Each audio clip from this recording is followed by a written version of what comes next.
ಅಯ್ಯೋ ma'am phone. Walking ಹೋಗಿ ಬರ್ತೀನಿ ಅಂತ ಡ್ಯಾಡ್ನ ಕರ್ಕೊಂಡು ಬಂದವನು ವಿನಾಯಕ್ ಬಂದಿಲ್ಲ ಅಂತ ಯೋಚನೆ ಮಾಡ್ತಿರ್ತಾರೆ. ಈ ಟೈಮಲ್ಲಿ ಫೋನ್ ರಿಸೀವ್ ಮಾಡಿದ್ರೆ ಗ್ಯಾರಂಟಿ ತಗ್ಲಾಕೊಳ್ತೀನಿ. ಮೊದಲೇ ಅವ್ರು ಸೆನ್ಸಿಟಿವ್. ಈ ಟೈಮಲ್ಲಿ ರಿಸೀವ್ ಮಾಡಿದಿರೋದೇ ಒಳ್ಳೇದು. ಸಾರಿ ಮಾಮ್. ಪ್ರೀತು ಯಾಕೆ ಫೋನ್ ಕಟ್ ಮಾಡ್ತಿದ್ದಾನೆ? ಮಕ್ಕಳು ನಾವೆಲ್ಲರಿಗಿಂತ ಸುರಕ್ಷಿತವಾಗಿದ್ದೀವಿ ಅಂತ ಅಂದ್ಕೊಳ್ಳೋದೆ ಅವ್ರ ಅಪ್ಪನ ಜೊತೆ ಇದ್ದಾಗ. ಅವ್ರ ನಂಬಿಕೆ, ಧೈರ್ಯ ಎಲ್ಲ ಅಪ್ಪನೇ ಆಗಿರ್ತಾರೆ. ಅಂತ ಅಪ್ಪನ ಹತ್ರನೇ ಮಕ್ಕಳು ಸುರಕ್ಷಿತವಾಗಿಲ್ಲ ಅಂದ್ರೆ ಅವ್ರಿಗೆ ಯಾರ ದಿಕ್ಕು ಸಾರ್ತಿ? ಪಾರ್ವತಿ ಅಂತದ್ ಏನ್ ಮಾಡಿದ್ಲು ಅಂತ ಅವಳನ್ನ ಸಾಯ್ಸಕ್ ಹೋಗಿದ್ರಿ? ಅವಳನ್ನ ಪ್ರೀತಿ ಮಾಡಿದೆ ತಪ್ಪ? ಅಪ್ಪನ ತರ ಹುಷಾರಾಗಿ ನೋಡ್ಕೊಳ್ಳೋ ಗಂಡ ಸಿಗ್ಲಿ ಅಂತ ಎಲ್ಲ ಹುಡುಗಿರು ಬಯಸ್ತಾರೆ. ಅಂಥದ್ರಲ್ಲಿ ಅಪ್ಪನೇ ಮಗಳ ಪ್ರಾಣ ತೆಗೆಯಕ್ ಹೋದ್ರೆ ಇದಕ್ಕೆ ಏನ್ ಹೇಳೋ ಸಾರ್ತಿ? ಅಪ್ಪನ ಸ್ಥಾನ ಬೆಲೆ ಇರುತ್ತಾ? ಅಲ್ಲ ಹನುಮಂತು, ನನ್ನ ಮಗಳು ಚಿನ್ನದಂತವಳು ಅಂತ ಹೇಳಿದೆಯಲ್ಲ, ಅಂತ ಚಿನ್ನದಂತ ಮಗಳನ್ನ ಕೊಳ್ಳುವಂತ ಕಟಕ ಯಾಕಾದೆ? ನನ್ನ ಮಗಳು ಚಿನ್ನನೇ. ಆದ್ರೆ ಎಲ್ಲಾ ಚಿನ್ನನೂ ದೇವ್ರ ಮುಡಿಲಿರೋ ಕಿರೀಟ ಆಗೋದಕ್ಕೆ ಆಸೆ ಪಡೋದು ತಪ್ಪಲ್ವಾ ಪೊರೆ?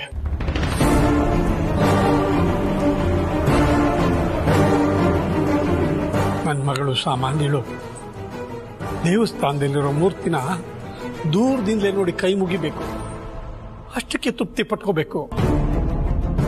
ಅದನ್ನು ಬಿಟ್ಟು ಮೂರ್ತಿನೇ ಸ್ವಂತ ಮಾಡ್ಕೊಳ್ಳೋ ಆಸೆ ತಪ್ಪಲ್ವಾ ಪೊರೆ? ದೇವರು ದೇವರೇ, ಮನುಷ್ಯ ಮನುಷ್ಯನೇ. ಅನಿವಾರ್ಯತೆ ಬಂದರೆ ಚಿನ್ನದ ಕಿರೀಟನ ಕಿತ್ತು ಬಿಸಾಕಬಹುದು, ದೇವರನ್ನು ಬದಲಾಯಿಸಕ್ಕಾಗತ್ತಾ? ಮಿತಿ ಮೀರಿದ ಆಸೆ ಬೆಳೆಸ್ಕೊಂಡಿದ್ದಕ್ಕೆ ನಾನು ಅವಳಿಗೆ ಸರಿಯಾದ ಶಿಕ್ಷೆ ಕೊಟ್ಟೆ. ನನ್ನ ಪ್ರಕಾರ ನಾನು ಮಾಡಿದ ಸರಿ. ನನ್ನ ಮಗಳಿಗಿಂತಲೂ ನನಗೆ ಅರಸನ ಕೋಟೆ ಋಣ ಮುಖ್ಯ. ಅರಸನ ಕೋಟೆಗೆ ಯಾವುದೇ ಕಪ್ಪು ಚುಕ್ಕೆ ಬರಬಾರದು ಅಂತ ನಾನು ಅವಳಿಗೆ ಆ ರೀತಿ ಮಾಡಿದೆ. ಇದನ್ನ ಋಣ ತೀರ್ಸೋದನ್ನಲ್ಲ, ದಡ್ಡತನ ಅಂತಾರೆ.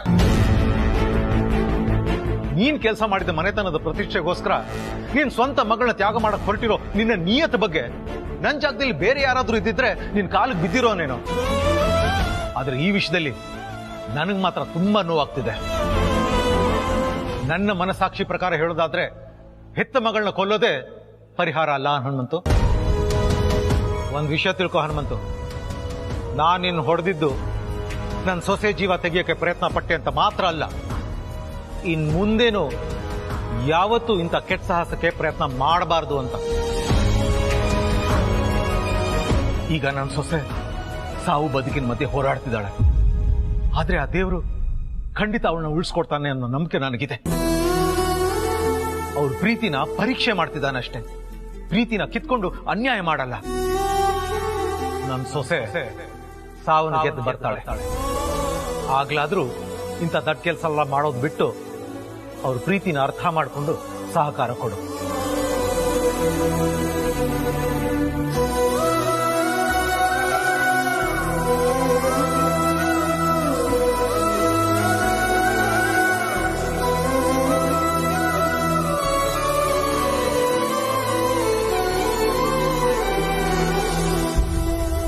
ಆಗಲ್ಲ.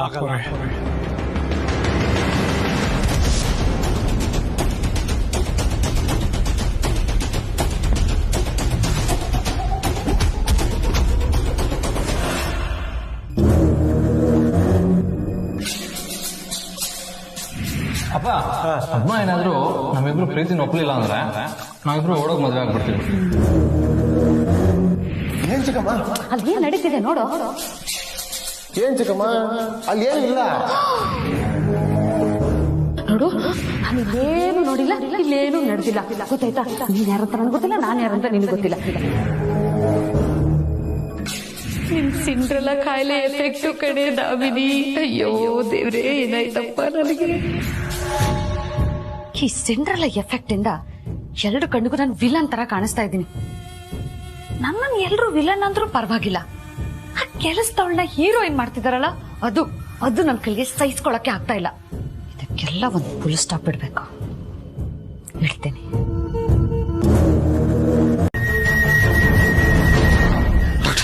ಡಾಕ್ಟರ್ ಪಾರ್ವತಿ ಹೇಗಿದ್ದಾಳೆ?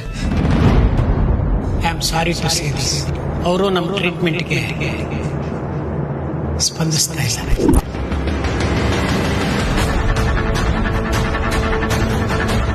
ನಮ್ಮ ಪ್ರಯತ್ನಗಳನ್ನೆಲ್ಲ ನಾವು ಮಾಡಿದ್ದಾಯ್ತು. ಇನ್ನೇನಿದ್ರು ಪವಾಡನೇ ನಡೀಬೇಕು. ಐ ಆಮ್ ಸಾರಿ.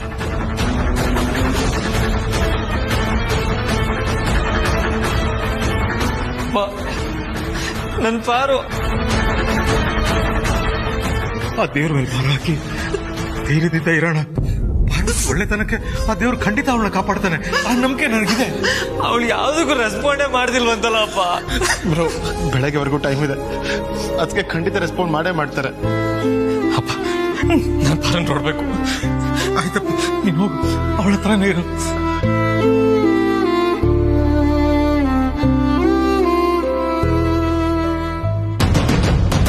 ಗಣಿ, ನಿಮ್ಮಪ್ಪ ನಿನ್ನ ಹೊರಗಡೆ ಸುತ್ತಾಡ್ಸಕ್ ಕರ್ಕೊಂಡು ಹೋಗ್ಲಿಲ್ಲ ಅನ್ನೋ ಒಂದು ಸಣ್ಣ ಕಾರಣಕ್ಕೆ ಸಾಯೋ ಮಾತಾಡ್ತೀಯ. ಇನ್ ಯಾವತ್ತೂ ಹೀಗ್ ಮಾತಾಡಬಾರ್ದು, ಗೊತ್ತಾಯ್ತಾ? ಸರಿ ನೋಡಿ. ಹನುಮಂತು, ಬೇಗ ಗಾಡಿ ತೆಗಿ, ನಾನ್ ಸ್ವಲ್ಪ ಹೊರಗೆ ಹೋಗ್ಬೇಕು. ಸರಿ ಅಮ್ಮರೇ, ಮನೆಗೆ ಹೋಗಿ ಯೂನಿಫಾರ್ಮ್ ಹಾಕೊಂಡ್ ಬರ್ತೀನಿ. ಏನು ಬೇಡ, ಅದೆಲ್ಲ ಏನು ಬೇಡ, ನಾ ಅರ್ಜೆಂಟ್ ಆಗಿ ಹೋಗ್ಬೇಕು. ಗಾಡಿ ಹತ್ತು.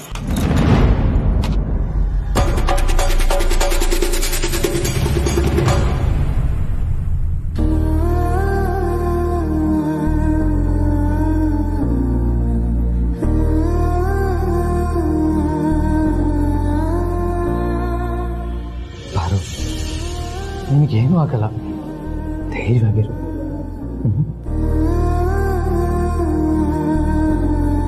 ನಮ್ಮಿಬ್ಬರಿಗೂ ಹೇಗೆ ಪರಿಚಯ ಆಯ್ತು ಅಂತ ನೆನಪು ಮಾಡ್ಕೊ.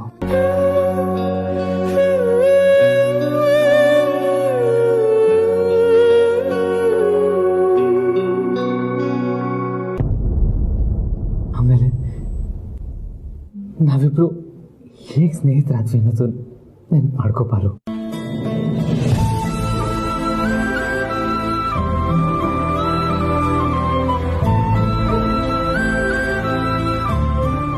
ಅದಾದ್ಮೇಲೆ ಏನಾಯ್ತು ಅಂತ ಯೋಚನೆ ಮಾಡು. ಈಗ ನಾನು ಹೇಳೋದಕ್ಕೆ ಹೋಗಿರೋದು ನನ್ನ ಜೀವನದ ಅತ್ಯಂತ ಮುಖ್ಯವಾದ ಘಟ್ಟ. ಏನು ಹೇಳು? ಅದೇ ಬಾರು, ನಮ್ಮಿಬ್ಬರು ಮದುವೆ. ಅಂದ್ರೆ ಆ್ಯಡ್ ಶೂಟ್ನಲ್ಲಿ ನಡೆದ ಆ ಘಟನೆ.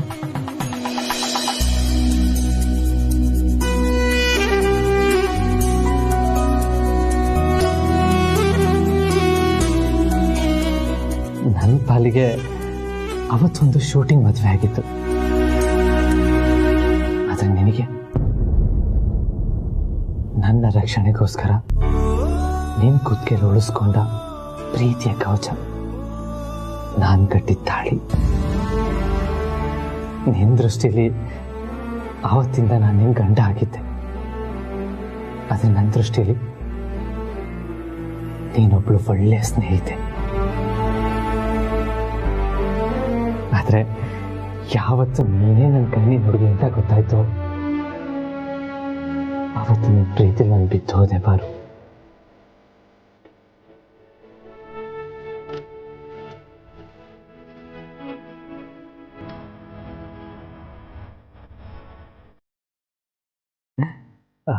ಅದೊಂದು ಇತಿಹಾಸ ಅಂತಾರಲ್ಲ, ಹಾಗಾಯ್ತು. ಮೊದಲು ನಾವಿಬ್ರು ಪ್ರೀತಿಯನ್ನು ಸುಂದರವಾಗಿ ತಲೆಯಲ್ಲಿ ಬಿದ್ವಿ. ಆಮೇಲೆ ಕನಸಿನ ಲೋಕದಲ್ಲಿ ತೇಲಿದ್ವಿ, ಪ್ರೇಮ ಲೋಕದಲ್ಲಿ ಹಾರಾಡಿದ್ವಿ. ಅದೆಲ್ಲ ಆದ್ಮೇಲೆ ನಾವು ಮತ್ತೆ ಮದುವೆ ಆದ್ವಿ. ಎಷ್ಟು ವಿಚಿತ್ರ ಅಲ್ವಾ?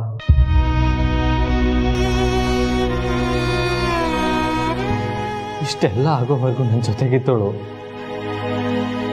ಸಡನ್ ಆಗಿ ನಾನು ಬಿಟ್ಟು ಹೋಗ್ತೀನಿ ಅಂದ್ರೆ ನಾನು ಬಿಟ್ಬಿಡ್ತೀನಾ? ಖಂಡಿತ ಇಲ್ಲ. ನನ್ನ ಜೀವ ಕೊಟ್ಟಾದ್ರೂ ನಿನ್ನ ಉಳಿಸ್ಕೋತೀನಿ ಪಾರು, ಉಳಿಸ್ಕೋತೀನಿ.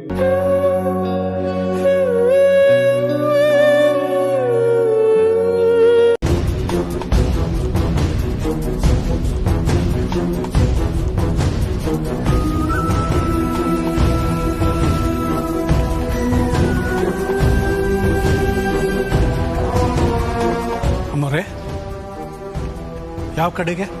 ಹಾಸ್ಪಿಟ್ಲಿಗೆ ಹೋಗ್ಬೇಕು. ಸ್ಪಂದನ ಹಾಸ್ಪಿಟ್ಲಿಗೆ.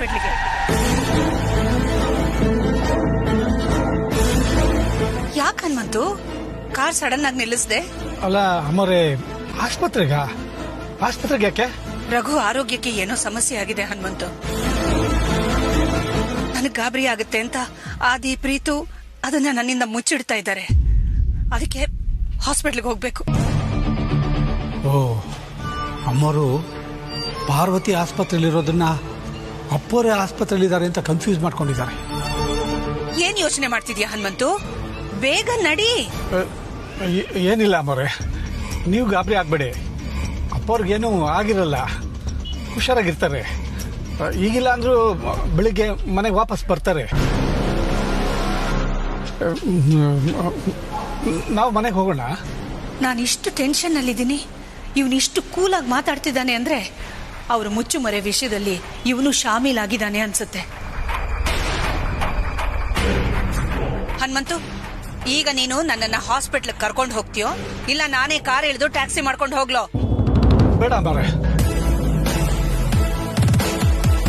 ಹೋಗೋಣ, ಆಸ್ಪತ್ರೆಗೆ ಹೋಗೋಣ. ಡ್ಯಾಡ್, ಸಾರಥಿ ಈಗ ಮನೆಗೆ ಹೋದ್ರಲ್ಲ, ಸಾರಥಿ ಮಾಮ್ ವಿಷಯದಲ್ಲಿ ಒಂಥರ ಬಾಹುಬಲಿ ಕಟ್ಟಪ್ಪ ಇದ್ದಂಗೆ. ಒಂದ್ ವೇಳೆ ತನ್ನ ಮಗಳಿಗೆ ತಾನೇ ವಿಷ ಹಾಕಿದ್ದೀನಿ, ಈಗ ಹಾಸ್ಪಿಟಲ್ ಅಲ್ಲಿ ಅಡ್ಮಿಟ್ ಆಗಿದ್ದಾಳೆ ಅಂತ ಏನಾದ್ರು ಮಾಮ್ ಹತ್ರ ಹೇಳ್ಬಿಟ್ರೆ ಏನ್ ಮಾಡುದು ಡ್ಯಾಡ್? ಪ್ರೀತು, ನೀನ್ ಹೇಳಿದ ದಿಕ್ಕಿನಲ್ಲಿ ನಾನು ಯೋಚನೆನೇ ಮಾಡಿಲ್ಲ. ಒಂದ್ ವೇಳೆ ಹನುಮಂತು ಏನಾದ್ರೂ ಅಖಿಲಾಗೆ ಎಲ್ಲ ವಿಷಯ ಹೇಳ್ಬಿಟ್ರೆ ಅಖಿಲ ಏನ್ ನಿರ್ಧಾರ ತಗೊಳ್ತಾಳೋದ್ರ ಮೇಲೆ ನಮ್ಮ ನಿರ್ಧಾರ ನಿಂತಿರುತ್ತೆ.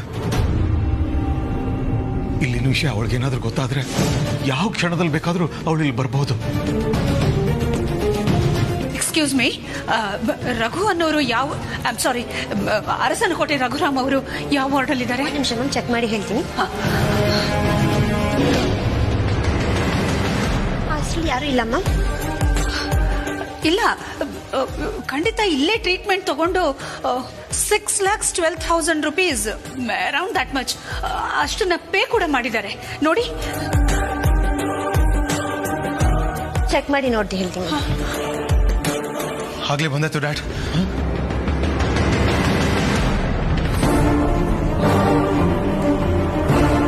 ಆ ನೇಮಲ್ಲಿ ಯಾರು ಅಡ್ಮಿಟ್ ಆಗಿಲ್ಲಮ್ಮ? ಅಡ್ಮಿಟ್ ಆಗಿಲ್ವಾ? ಮತ್ತೆ ರಘು ಎಲ್ಲೋದ್ರು?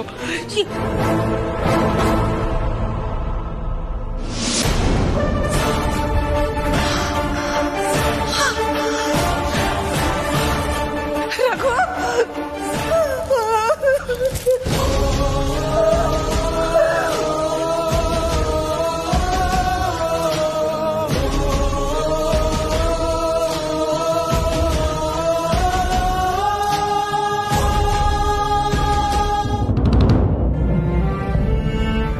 ನನ್ನಿಂದ ಯಾಕೆ ವಿಷಯ ಮುಚ್ಚಿಟ್ಟೆ ಪಾರು?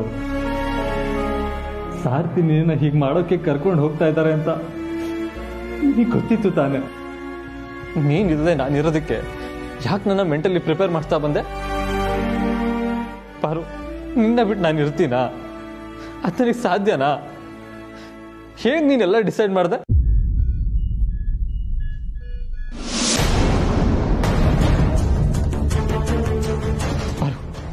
ಪ್ಲೀಸ್ ಪಾರು, ನನ್ನ ಬಿಟ್ಟು ಹೋಗ್ಬೇಡ ಪಾರು. ನೋಡು, ನನ್ನ ಜೀವನ ಪೂರ್ತಿ ಜೊತೆಗಿರ್ತೀನಿ ಅಂತ ಮಾತು ಕೊಟ್ಟು ಹೀಗೆ ಮೋಸ ಮಾಡಿ ಹೋಗ್ಬೇಡ ಪಾರು. ಎದ್ದೇಳು ಪಾರು. ಪಾರು, ನನ್ನಿಂದ ದೂರ ಹೋಗ್ಬೇಡ ಪಾರು. ಎದ್ದೇಳು ಪಾರು. ನನ್ನ ಮುತ್ತು ಅಲ್ವಾ, ನನ್ನ ಬಂಗಾರ ಅಲ್ವಾ? ಹೇಳು ಪಾರು, ಹೇಳು ಪಾರು. ಕಣ್ಬಿಡು ಪಾರು, ಕಣ್ಬಿಡು ಪಾರು, ಕಣ್ಬಿಡು ಪಾರು. ಹೇಳಲ್ವಾ? ಸರಿ ಬ್ರೋ, ಹಾಗಾದ್ರೆ ನೀನು ನಮ್ಮ ಸಂಬಂಧಕ್ಕೆ ಯಾವ ಬೆಲೆನೂ ಕೊಡಲ್ಲ ಅಂತ ಆಯ್ತು. ಹಾಗಾದ್ರೆ ಅಂಥ ಜಾಗದಲ್ಲಿ ನಾನು ಇರಲ್ಲ. ಹೋಗ್ತೀನಿ, ನಾನು ಹೋಗ್ತೀನಿ.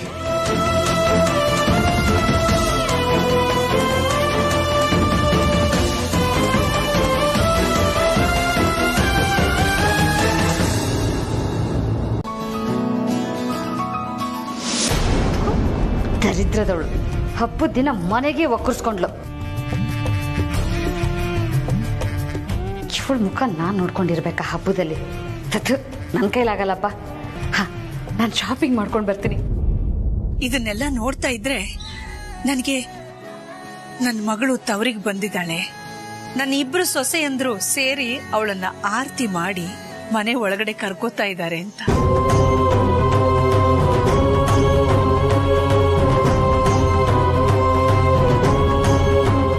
ತುಂಬಾ ಸಂತೋಷ ಆಗ್ತಿದೆ. ಬಲಗಾಲಿಟ್ಟು ಒಳಗ್ ಬಾ.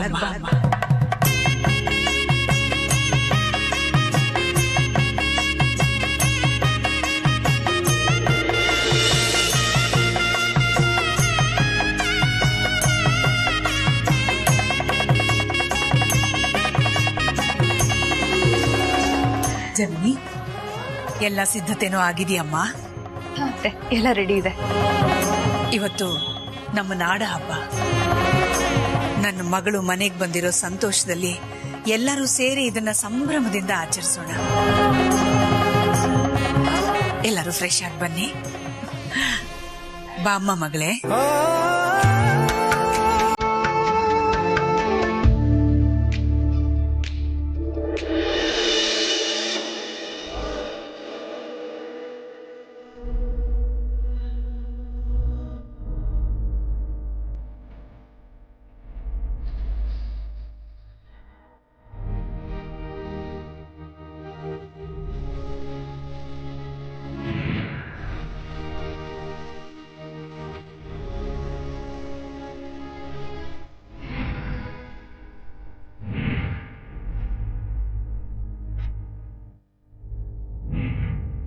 ತನ್ನ ಮಗಳನ್ನು ತಾನೇ ಕೊಲ್ಲುವಂಥ ದುರವಸ್ಥೆ ಯಾವ ತಂದೆಗೂ ಬರಬಾರ್ದು ಲಕ್ಷ್ಮಿ. ಆದರೆ ನನಗೂ ಅದಕ್ಕೆ ಬಂತು. ಅದು ಮಗಳನ್ನು ಕೊಂದ ತಂದೆ ಅಂತ ಹಣೆ ಪಟ್ಟಿ ಕಟ್ಕೊಳ್ಳೋ ಬದಲು ಮಗಳನ್ನು ಕೊಲ್ಲೋದಕ್ಕೆ ಪ್ರಯತ್ನ ಪಟ್ಟ ಅಂತ ಹಣೆ ಪಟ್ಟಿ ತಟ್ಬಿಡ್ತು ನನಗೆ. ಅದ್ರ ಬಗ್ಗೆ ನನಗೇನು ಬೇಜಾರಿಲ್ಲ ಬಿಡು. ಆದರೆ ಇವಳು ಆ ಮನೆಯವ್ರ ನಂಬಿಕೆಗೆ ಮೋಸ ಮಾಡಿದ್ದಾಳೆ. ಅದರ ಅರಿವಿಲ್ಲದೆ ಅಖಿಲಮ್ಮನವರು ಇವಳನ್ನ ಮಗಳು ಅಂತ ಮನೆ ತುಂಬಿಸ್ಕೊಂಡಿದ್ದಾರೆ. ಅದಕ್ಕಾದ್ರೂ ಕೃತಜ್ಞತೆ ಬೇಡವ ಲಕ್ಷ್ಮಿ ಇವಳಿಗೆ? ಅವತ್ತು ದೊಡ್ಡ ಯಜಮಾನ್ರ ದೇವಸ್ಥಾನಕ್ಕೆ ಬರಲಿಲ್ಲ ಅಂದಿದ್ರೆ ಇಷ್ಟೊತ್ತಿಗೆ ಅವಳು ನಿನ್ನ ಹತ್ರ ಬಂದ್ಬಿಡ್ತಿದ್ಲು. ನಾನು ಅವಳ ಜೊತೆ ಸೇರ್ಕೊಂಡಿದ್ದೆ. ಅವಳ ಆಯುಸ್ ಗಟ್ಟಿ ಆಗಿತ್ತು, ಬದುಕ್ಬಿಟ್ಲು. ಆದರೆ ಆಶ್ಚರ್ಯ ಏನು ಗೊತ್ತಾ, ನಾನು ಅವಳನ್ನು ಸಾಯಿಸ್ತೀನಿ ಅಂತ ಅವಳಿಗೆ ಮೊದಲೇ ಗೊತ್ತಿದ್ರು ನನ್ನ ಮೇಲೆ ಅದೇ ಪ್ರೀತಿ, ಅದೇ ಕಾಳಜಿ ತೋರಿಸಿದ್ಲು. ಅದನ್ನು ನೆನೆಸ್ಕೊಂಡ್ರೆ ಅಯ್ಯೋ ಅನ್ಸುತ್ತೆ. ಈಗಲೂ ಕರುಳು ಚುರುಕ್ ಅನ್ಸುತ್ತೆ.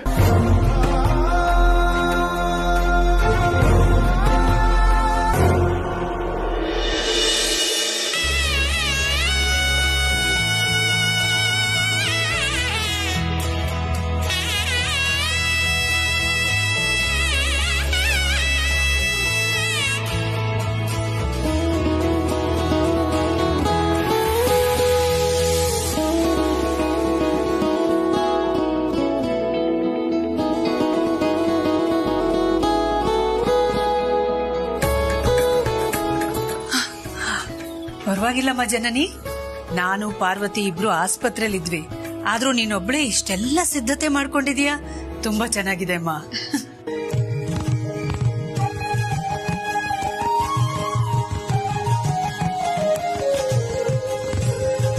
ಅತ್ತೆ, ನಿಮ್ ಹೊಗಳಿಕೆಯಲ್ಲಿ ಯಾಮಿನಿಯವ್ರ ಪಾಲು ಇದೆ.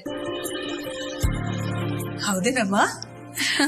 ಹೌದು ಅತ್ತೆ, ನೀವು ಪಾರ್ವತಿಯವ್ರನ್ನ ಮನೆಗ್ ಕರ್ಕೊಂಡ್ ಬರ್ತೀರಾ ಅನ್ನೋ ವಿಷಯ ಗೊತ್ತಾಗಿ ಸೂರ್ಯ ಹುಟ್ಟೋಕ್ಕೂ ಮುಂಚೆನೆ ಇಲ್ಲಿಗೆ ಬಂದು ನನ್ ಜೊತೆ ಕೆಲಸ ಮಾಡಿದ್ದಾರೆ. ಅದಕ್ಕೆ ಇಷ್ಟು ಚೆನ್ನಾಗಿ ಬೊಂಬೆಗಳನ್ನ ಕೂರ್ಸೋದಕ್ಕೆ ಸಾಧ್ಯ ಆಗಿದ್ದು.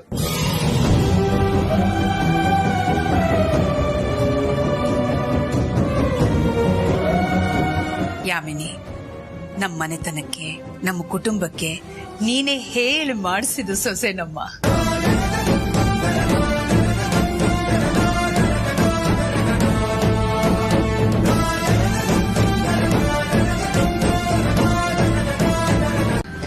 ಈ ಖುಷಿ ನಿಮ್ಗೆ ಈಗಾದ್ರೆ ನಮ್ಗೆ ಹಾಸ್ಪಿಟ್ಲಲ್ಲಿ ಆಯ್ತು ಗೊತ್ತಾ? ಹೌದಾ? ಅಲ್ಲಿಗೆ ಬಂದ್ ಮಾಮು ಅದಕ್ಕೆ ನೋಡಿ, ನನ್ನ ಮಗಳೇ ಪಾರ್ವತಿ ನಿನ್ಗೇನು ಆಗಲ್ಲ, ನಾನಿದ್ದೀನಿ, ನಾನಿನ್ನ ಕಾಪಾಡ್ಕೊಳ್ತೀನಿ ಅಂತಂದ್ರು. ಈ ತರ ಮಾತಾಡಿದ್ ಮಾಮ ಅಂತ ನಮ್ಗೆಲ್ಲ ಒಂದ್ ಕ್ಷಣ ಆಶ್ಚರ್ಯ ಆಗೋಯ್ತು. ಅಂತೂ ಇನ್ಮೇಲಾದ್ರೂ ಎಲ್ಲ ಸರಿ ಹೋಗುತ್ತೆ ಅನ್ಸುತ್ತಲ್ವಾ ಪ್ರೀತು?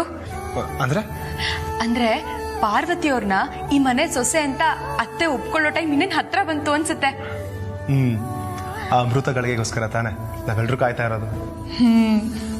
ಹಾ ಪ್ರೀತು, ಅತ್ತೆ ಮಾವ ನಮ್ಮೆಲ್ರಿಗೂ ಬನ್ನಿ ಕೊಟ್ಟು ಬಂಗಾರದಾಗಿರೋಣ ಅಂತ ಆಶೀರ್ವಾದ ಮಾಡಿದ್ರಲ್ಲ, ಆದ್ರೆ ನಾವೇ ಬನ್ನಿ ಕೊಟ್ಕೊಳ್ಳೋದನ್ನ ಮರ್ತೆ ಹೋಗ್ಬಿಟ್ಟಿದೀವಲ್ಲ. ಬಾಬಾ ಬಾಬಾ ಒಂದ್ ನಿಮಿಷ, ಈ ಬನ್ನಿ ಕೊಡೋ ಕಾರ್ಯಕ್ರಮನ ಮೊದಲು ಬ್ರೋ ಶುರು ಮಾಡ್ಲಿ.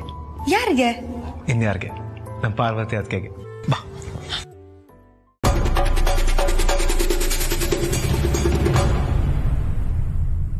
ಗಾಬರಿ ಆಗ್ಬಿಟ್ಟಿಯಪ್ಪ. ನನ್ ಮಗಳು ಪಾರ್ವತಿನ ನೋಡ್ಕೊಳ್ಳೋದಕ್ಕೆ ನಾನಿರೋವಾಗ ನೀನ್ ಯಾಕೆ ಟೆನ್ಷನ್ ತಗೋತೀಯ ಅಂತ ಹೇಳ್ದೆ ಅಷ್ಟೆ. ನಾನ್ ನಿನ್ನ ಆಫೀಸ್ಗೆ ಹೋಗ್ಬೇಡ ಅಂತ ಹೇಳಿದ್ದು ನಿನ್ನೆ ಪೂರ್ತಿ ಆಸ್ಪತ್ರೆಲೇ ಕಾಲ ಕಳೆದಿದೆಯಲ್ಲ, ಆ ಕಾರಣಕ್ಕೆ. ಆ ವಾತಾವರಣದಲ್ಲಿ ಸರಿಯಾಗಿ ಊಟನೂ ಮಾಡಿರಲ್ಲ, ನಿದ್ದೆನೂ ಮಾಡಿರಲ್ಲ. ಇವತ್ ಮನೇಲೇ ಇದ್ದು ರಿಲ್ಯಾಕ್ಸ್ ಮಾಡು ಅಂತ ಹೇಳ್ದೆ ಅಷ್ಟೆ. ಸರಿಮಾ, ಇಲ್ಲೇ ಇರ್ತೀನಿ. ನನ್ನ ಪಾರ್ವತಿ ಹುಷಾರಾಗೋವರೆಗೂ ನಾನು ಎಲ್ಲಿಗೂ ಹೋಗಲ್ಲ ಅಮ್ಮ, ಅವಳ ಪಕ್ಕದಲ್ಲೇ ಇರ್ತೀನಿ.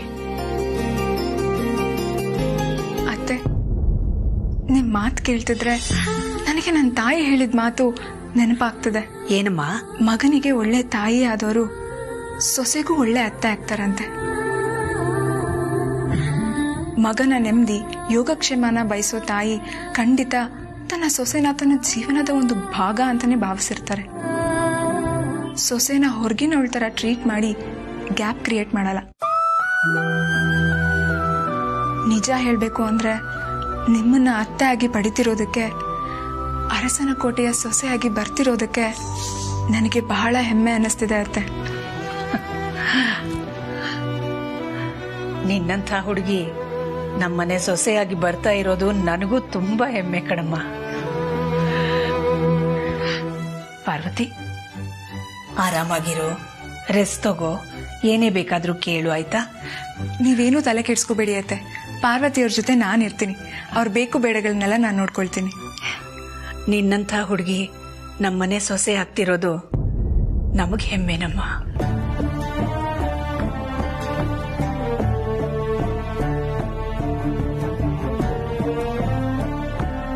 ಪಾರ್ವತಿಯವರೇ, ನಿಮ್ಗೇನ್ ಬೇಕೋ ಎಲ್ಲಾನು ಕೇಳಿ, ಯಾವುದಕ್ಕೂ ಸಂಕೋಚ ಮಾಡ್ಕೋಬೇಡಿ, ಆಯ್ತಾ?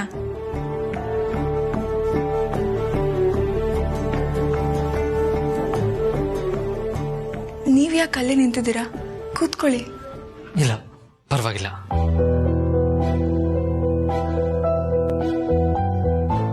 ಅಯ್ಯೋ, ನನ್ನ ಪಾರ್ಗ್ ನಾನಿನ್ನೂ ಬನ್ನಿನೇ ಕೊಟ್ಟಿಲ್ವಲ್ಲ. ಒಂದ್ ನಿಮಿಷ, ಬನ್ನಿ ತರ್ತೀನಿ.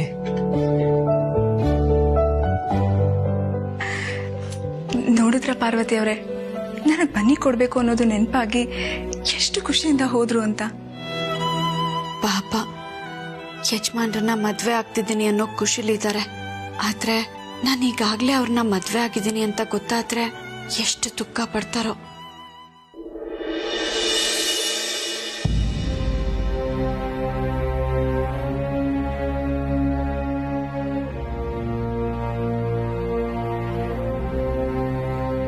ಏನ್ ಬ್ರೋ, ನಾವಿಬ್ರು ಒಬ್ರಿಗೊಬ್ರಿಗೆ ಬನ್ನಿ ಕೊಟ್ಕೊಳ್ಳೋಣ ಅಂತ ಬಂದ್ರೆ ನೀನಾಗ್ಲೇ ನಮ್ಕಿಂತ ಸ್ಪೀಡ್ ಆಗಿದ್ಯಾ? ಯಾರಿಗೆ?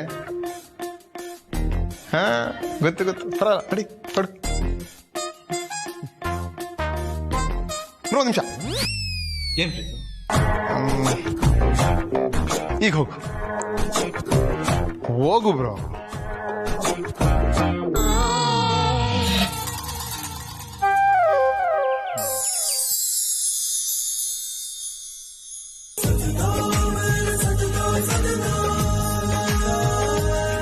ಬಂಗಾರದಾಗ ಬಾಳು.